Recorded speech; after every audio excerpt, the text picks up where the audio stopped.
Crisis? What crisis? Today, we're at Arsenal.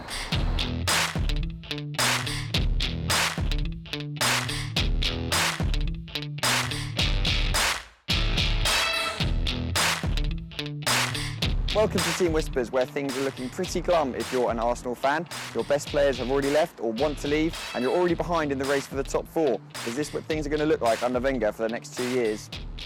Well, you'd hope not. Alexis Sánchez has been Arsenal's talisman for 3 seasons, but he's not always looked comfortable at the Emirates. He made his desire to leave quite public this summer, but the club decided to hold on to him, and that has provoked a few different reactions from fans. Look down the lens and give Sanchez a message. Alexis. You might get to him. Alexis. You know I love you, blood, yeah? Without you, yeah, we need you, fam, innit? Because we need to build a team around you. You're the main guy. Alexis Sánchez, we want you to stay. We want you to stay. We want you to stay. Alexis Sánchez, we want you to stay. The thing about it is that there is no doubt about it. Alexis Sánchez wanted to move to Manchester City, and not just over the past week, all summer. Do you look on it, the positive that we've been able to keep hold of Alexis Sánchez? It's a minor consolation to what overall I do feel has been a quite disappointing transfer window, if I'm being brutally honest, you know. But we have at least kept Alexis Sánchez.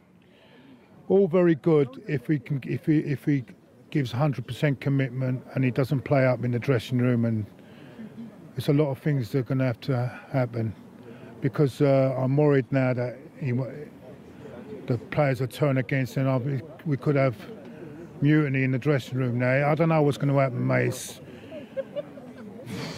So I think you'll definitely get 100% out of Alexis Sánchez. Then we're in the same scenario again in January. Whether he goes to Man City or whether Arsenal decide they're going to take a lesser fee for him, I think that will determine on whether Arsenal are in the league. If there's a chance that Arsenal can still, break into the top 4 and challenge for Champions League positions, I think they'll keep him and let him go for nothing. If there isn't, then I think you might see him move on. Arsène Wenger should have gone 5 years ago. I think anyone who could see the managers coming through on the continent, I mean, this is slightly before the Thomas Tuchels and people like that, but obviously with Klopp coming through, you could see Conte, obviously Guardiola was involved, Mourinho was in his pomp. They've all overtaken Arsène Wenger.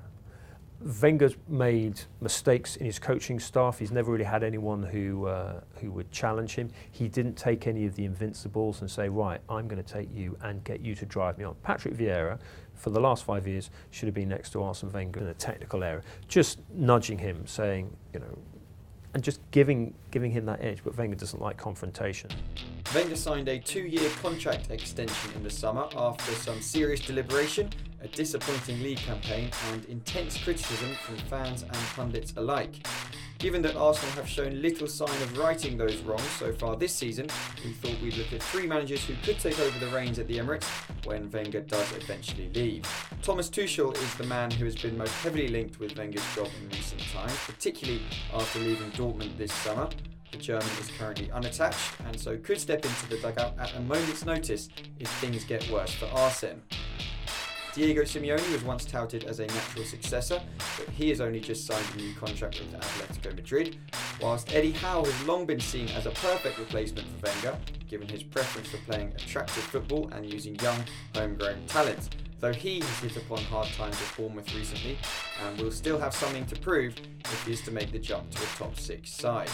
As all of those managers will know, in-game tactics are as important as transfer policy, man management and individual coaching styles. So is Wenger missing a trick, for example, in failing to play Giroud and Lacazette as a striking duo? Well, their heat map suggests that it might work. In Lacazette's case, you can see that Arsenal's record signing operates in lines, either on the left or down the middle. He faces goal and looks to meet through balls with his pace. Giroud, meanwhile, is happy to drop deep into the centre circle to pick up the ball with his back to goal, or to get into the box to meet crosses with his size and strength. When played together, it's clear that Lacazette can play off Giroud, filling the space that the target man vacates. But we're not the only ones who think that the striking partnership can work. Yeah, I think they can play together because Giroud can play up front. When Arsenal play the 4-2-3-1 system, he becomes the focal point.